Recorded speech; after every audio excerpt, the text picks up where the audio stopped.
ఓం మహాగణాధిపతయే నమః. ఓం గురుభ్యో నమః. ఓం శ్రీమాత్రే నమః. పరమేశ్వర స్వరూపమైనటువంటి జ్యోతిష, వాస్తు మరియు ఇతర అనేకమైనటువంటి శాస్త్రములను మనకు అందించినటువంటి మహర్షులకి నమస్కారం. హయగ్రీవ హయగ్రీవ హయగ్రీవేతి యో వదేత్ తస్య నిస్సరతే వాణి జహ్నుకన్యా ప్రవాహవత్.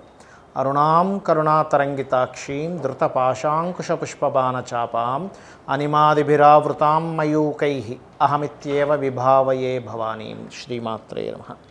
ప్రేక్షకులకి ఆ లలితాంబిక అమ్మవారి యొక్క అనుగ్రహం పరిపూర్ణంగా కలగాలని మనస్ఫూర్తిగా కోరుకుంటూ మనము ఈరోజు 6వ తేదీ నుంచి 12వ తేదీ వరకు ఉన్నటువంటి గ్రహస్థితి ఏమిటి, ద్వాదశ లగ్నాల వారికి, లగ్నం తెలియని వారు రాశి నుంచి చూసుకోవచ్చు, ఏ విషయాల్లో బాగుంది, ఏ విషయాల పట్ల జాగ్రత్త వహించాలి, అదేవిధంగా మనకి నవరాత్రులు ఉన్నాయి కాబట్టి ఈ నవరాత్రుల్లో ఏ లగ్నం వారు అమ్మవారిని ఏ రకమైనటువంటి ప్రసాదాన్ని ఏ రకమైనటువంటి పుష్పాలతో పూజిస్తే బాగుంటుంది అనేటువంటి విషయాలు కూడా తెలుసుకుందాం. అదేవిధంగా వీడియో ఎండింగ్ వరకు చూసుకున్నట్లయితే అమ్మవారిని నవరాత్రులు ఎలా కొలవాలనే విషయం కూడా నేను మీకు చెప్తాను. అయితే ఇక్కడ ఉన్నటువంటి గ్రహస్థితి ఏమిటి అని చెప్పి చూసుకున్నట్లయితే ఇక్కడ చూడండి, మనకి వృషభ రాశిలో గురువు ఉన్నాడు, 10వ తేదీ నుంచి వక్రిస్తున్నాడు. ఈయన మిథునంలో కుజుడు, ఈ యొక్క కన్యారాశిలో రవి బుధ కేతువులు, చంద్ర శుక్రులు తులారాశిలో ఉంటే ఈ యొక్క చంద్రుడు ఈ వారం మొత్తం కూడా మనకేంటంటే మకరం వరకు సంచారం జరుగుతూ ఉంటుంది. వక్రించినటువంటి శని కుంభరాశిలో సంచరిస్తున్నాడు, మరియు మేనంలో రాహు ఉన్నాడు. ఇది ఈ వారం ఉండేటువంటి గ్రహస్థితి. ఈ విషయాలు చెప్తుంది నేనైనప్పటికీ కూడా చెప్పేసిన సాక్షాత్ లలిత అమ్మవారిగా భావిస్తూ ఒక్కొక్క లగ్నం గురించి మనం తెలుసుకుందాం. వృషభ లగ్నము, వృషభ రాశి. వృషభం వారికి కనుక చూసుకున్నట్లయితే మీ యొక్క లగ్నాధిపతి ఎవరైతే ఉన్నారో ఈ లగ్నాధిపతి 6వ స్థానంలో ఉన్నాడు. దీనివల్ల ఏమిటంటే మీకు 6 అనేటువంటిది అప్పుల స్థానంగా చెప్తారు కాబట్టి మీకు ఏదైనా సరే రుణము లభించాలి, లోన్స్ కోసం ట్రై చేస్తున్నానండి అని అనుకునేటువంటి వారికి లోన్స్ ఖచ్చితంగా లభిస్తాయి, అందులో ఎటువంటి సందేహం లేదు. కాకపోతే మీ ద్వితీయాధిపతి ధనస్థానంలో కుజుడున్నాడు, ధనాధిపతి వెళ్ళి కేతువుతో ఉన్నాడు కాబట్టి మీరు పొరపాటును కూడా ధనం ఎవరికి ఇవ్వకండి. ఇక్కడ మీరు ఇచ్చారంటే ఈ వారం అది ఇరుక్కుపోతుంది అనవసరంగా, అయ్యో అనవసరంగా ఎందుకు ఇచ్చాను అని అనుకుంటూ ఉంటారు. కాబట్టి ఈ యొక్క విషయంలో చాలా జాగ్రత్తగా ఉండండి. అందులో ముఖ్యంగా 7, 8 తేదీలు మీరు ఏదైనా రాతకోతలు కొన్ని అగ్రిమెంట్స్ రాసుకునే విషయాల్లో చాలా జాగ్రత్తగా ఉండాలి. అందులోనే మరొకటి ఏంటంటే ఇక్కడ కాస్త ఏదైనా ప్రాపర్టీస్ తీసుకునేటప్పుడు కూడా ఈ యొక్క రవి పంచమ స్థానంలోకి వెళ్ళి సంతాన స్థానంలో ఉన్నాడు రవి వెళ్ళి. అండ్ అదేవిధంగా పంచమ స్థానం అనేటువంటి ఫ్రెండ్షిప్స్, షేర్ మార్కెట్స్, ఈ కారకత్వం. అది కాకుండా మనకి గ్రహణం అయిపోయిన 40 రోజుల వరకు మీరు మీ లగ్నం నుంచి పంచమ స్థానంలో గ్రహణం అయింది కాబట్టి సంతానం ప్రయత్నాలు చేసేటువంటి వారు, ప్రెగ్నెన్సీ లేడీస్, అదేవిధంగా కొంచెం షేర్ మార్కెటింగ్ రిలేటెడ్ సంబంధించినటువంటి అంశాల్లోనే కాస్త జాగ్రత్త వహిస్తూ ఉండాలి. అదేవిధంగా ఈ 7, 8 తేదీలు మాత్రం ఎటువంటి పార్ట్నర్షిప్స్ మరియు అదేవిధంగా వివాహ జీవితం విషయంలో, జీవిత భాగస్వామిని ఎంపిక చేసుకునే విషయంలోనే కొంత జాగ్రత్తగా ఉండాలి. మీరు గుర్తుపెట్టుకోండి. జాబ్ మాత్రమే కాకుండా అంటే జాబ్లో వేరే ప్రదేశానికి వెళ్ళి ప్రయత్నం చేయాలనేటువంటి ప్రయత్నాలు ఎక్కువగా చేస్తూ ఉంటారు. కాస్త గురువులతోని కొంత తెలియని చిన్న ఘర్షణ వాతావరణము, మరియు తండ్రి గారితో తెలియని చిన్న ఘర్షణ వాతావరణం, తండ్రి గారికి కొంచెం స్ట్రెస్ ఎక్కువగా ఉండడం అనేటువంటిది చూపిస్తుంది. కాకపోతే లాభస్థానంలో మీకు రాహు ఉన్నాడు కాబట్టి లాభరాహు ఎప్పుడు కూడా మీకు ప్రాపర్టీస్ రిలేటెడ్ సంబంధించిన విషయంలో కానివ్వండి, మరియు అదేవిధంగా అంటే ఈ ఈ వృషభం వారికి చతుర్థాధిపతి ఎప్పుడైతే కేతువుతో ఉన్నాడో ఇక్కడ ప్రాపర్టీ రిలేటెడ్ సంబంధించిన విషయంలో చూసుకొని కొనుగోలు చేయాలి. అది వాహనం కావచ్చు, గృహం కావచ్చు, ఆభరణాలు కావచ్చు. ఎందుకంటే రవి ఆభరణాలకు కారకుడవుతాడు. కానీ అదే రాహు 11లో ఉన్నప్పుడు బిజినెస్ చేసేటువంటి విషయాలు, ఆన్లైన్లో చేసేటువంటి బిజినెస్లు అంటే అలా మీరు షేర్ మార్కెట్లు, క్రిప్టో కరెన్సీలు, ఇవి కాదు, జోదాలు లాంటివి కాదు, మీరు ఏదైనా చేసేటువంటి వ్యాపారాల్లో ఆన్లైన్లో ఏదైనా సేల్స్ చేస్తున్నారు, డిజిటల్ మార్కెటింగ్ చేస్తున్నారు, ఇంపోర్ట్ ఎక్స్పోర్ట్ రిలేటెడ్ సంబంధించిన ఏమైనా చేస్తున్నారు, లాభరాహు ఉన్నందుకు వాటిల్లో బాగా కలిసి వచ్చేలా జరుగుతుంది. ఇక మీరు చేయవలసినటువంటి దేవతారాధన ఏమిటి అని చెప్పి చూసుకున్నట్లయితే బుధ కేతు రవి గ్రహాల దగ్గర దీపారాధన చేయండి. అమ్మవారికి కుంకుమ, ముందుగా గణపతికి గరికతో ఆరాధన చేయండి. అమ్మవారికి ఎర్రచందనం రాసినటువంటి బిల్వపత్రాలతో మీరు ఆరాధన చేయండి. అన్ని విధాలా మీకు బాగుంటుంది.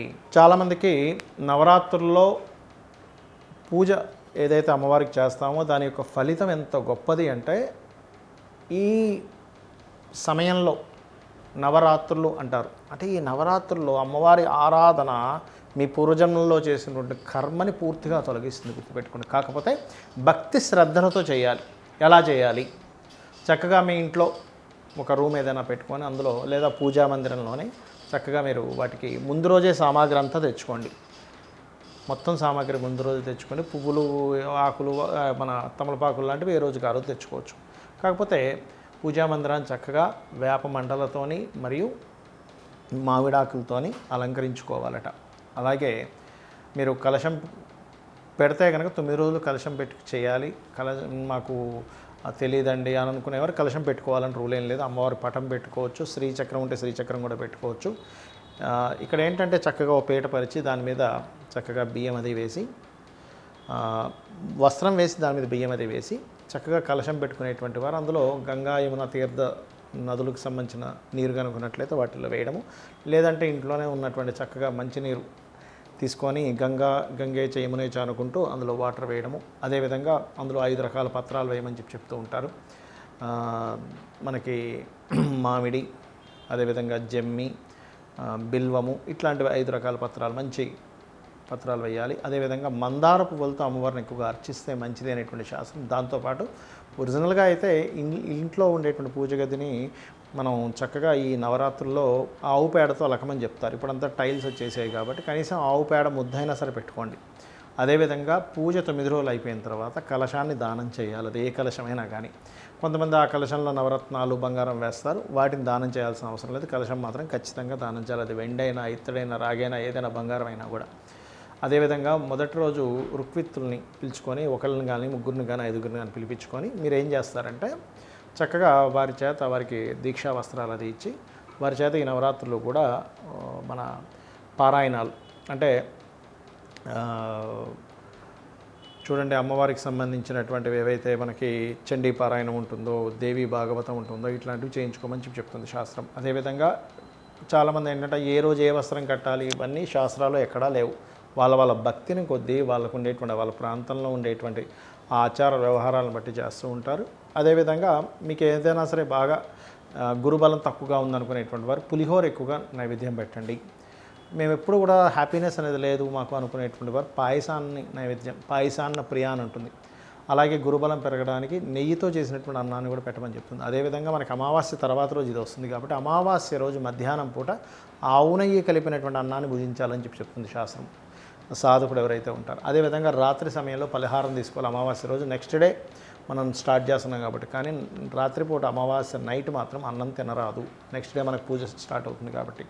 అలాగే దీనికి కొంతమంది బాగా శక్తి ఉన్న వాళ్ళు 9 రోజులు ఉపవాసం ఉంటారు, కానీ 9 రోజులు ఉపవాసం లేనటువంటి వారు ఉదయం పూజ అయిన తర్వాత మధ్యాహ్నం తీసుకోవచ్చు, లేదా కొంతమంది రాత్రిపూట చుక్కను చూసి భోజనం చేస్తారు, అలా అయినా చేయొచ్చు.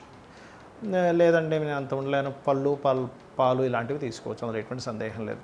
అయితే ఈ శ్రీచక్రం పెట్టుకొని కుంకుమతో అర్చించడం, లేదా నాకే మంత్రం తెలియదు అనుకునేటువంటి వారు శ్రీమాత్రే నమః అని నామస్మరణ చేయడం, రోజుకొక 35 పిలిచి ఆకు, ఒక్క, జాకెట్ బట్ట ఇవన్నీ ఇస్తూ ఉంటారు. అవన్నీ ఖచ్చితంగా ఇవ్వాలని చెప్తుంది శాస్త్రం.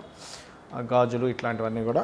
అదేవిధంగా ఒకటే గుర్తుపెట్టుకోండి, మీకు మధ్యలో ఏదైనా ఆటంకం వచ్చింది, కలశం పెట్టారు, పూజారిని పెట్టి చేయించుకోండి, కానీ కలశం ఎట్టి పరిస్థితుల్లో కదపడానికి వీల్లేదు. ఇది బాగా అర్థం చేసుకోండి. అలాగే భక్తి శ్రద్ధలతో త్రికాలముల ఎందుకు చేయమని చెప్పారంటే ఉదయం, మధ్యాహ్నం, సాయంత్రం కూడా. మీకు కుదరలేదు కనీసం 2 పూటలు చేయండి. ఏమంటే అది కూడా నాకు కుదరదు, పొద్దున్న 5ంటికి నేను జాబ్కి వెళ్ళిపోవాలి, 6ంటికి వెళ్ళిపోవాలి, నేను ఎప్పుడు లగాలి, ఏంటండి పరిస్థితి అనుకునేవారు కనీసం రాత్రిపూట అయినా చేయండి. కానీ కనీసం 2 పూటలు కనుక చేసినట్లయితే మీరు ఏదైతే కర్మ చేశారో పూర్వజన్మల్లో దాన్ని తొలగించేటువంటి ఇది అమ్మవారి అనుగ్రహం ద్వారా కలుగుతుంది. మరియు ఈ రోగబాధలు తగ్గుతాయి. ముఖ్యంగా ఇంట్లో ఉండేటువంటి, ఎందుకంటే ఈ యమద్రంష్టికలు అంటారు ఈ సమయాన్ని, నవరాత్రుల సమయంలో. అంటే ఒకవైపు నెగటివ్ ఎనర్జీ ఫామ్ అవుతుంది, ఒకవైపు పాజిటివ్ ఎనర్జీ కూడా ఉంటుంది. మీరు దేన్ని పట్టుకుంటారు అనేది ఇక్కడ ముఖ్యం. ఎందుకంటే చక్కగా ఏ పూజ చేయకుండా అలాగే ఉన్నారు, రోగాలు పెరగడం, చికాకులు పెరగడం జరుగుతుంది. అలా కాకుండా అమ్మవారిని కనుక పట్టుకోగలిగితే ఖచ్చితంగా మీరు చేసేటువంటి పూజ అది ఫలితం దక్కడం వల్ల మీరు 100% మీ యొక్క లైఫ్లో సక్సెస్ అనేటువంటిది చూస్తారు. గుర్తుపెట్టుకోండి. ఏమండి నాకు ఏ మంత్రం రాదు ఎలాగా అంటే చక్కగా మీరు కుంకుమ, పసుపు తీసుకొని శ్రీచక్రం మీద లేకపోతే అమ్మవారి పట్టం దగ్గర శ్రీమాత్రే నమః, శ్రీమాత్రే నమః, శ్రీమాత్రే నమః అనుకుంటూ ఒక 108 సార్లు లేకపోతే ఒక అరగంట ఎంతో పెట్టుకొని అలా చేయండి. లేదా లలితాసహస్రనామాలు మీకు చదవడం రాదు, చక్కగా యూట్యూబ్లో మనకు ప్లే అవుతుంటాయి. ప్లే అవుతూ ఉంటే చక్కగా మీరు మనసులో అనుకుంటే ఆ మంత్రాన్ని, నామాన్ని మనసులో అనుకుంటూ ఉండండి ఆ వస్తున్నటువంటి దాన్ని. అలా ఉదయం, సాయంత్రం కూడా చేయొచ్చు. కాకపోతే చీరలు ఏదైనా కట్టి మీరు విగ్రహంలా పెట్టుకుని చీరలు ఏదైనా కడితే మాత్రం రోజు చీర మార్చాలి, గుర్తుపెట్టుకోండి.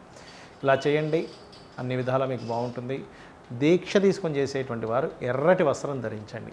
ఎర్రటి వస్త్రం ధరించి స్త్రీలైతే ఎర్రటి చీర, పురుషుడైతే ఎర్రటి వస్త్రాన్ని ధరించాలి. కాషాయం ధరించకూడదు. ఇది చేయండి, అన్ని విధాలా మీకు బాగుంటుంది. అమ్మవారి అనుగ్రహం మీకు పరిపూర్ణంగా కలగాలని మనస్ఫూర్తి కోరుకుంటూ శ్రీమాత్రే నమః.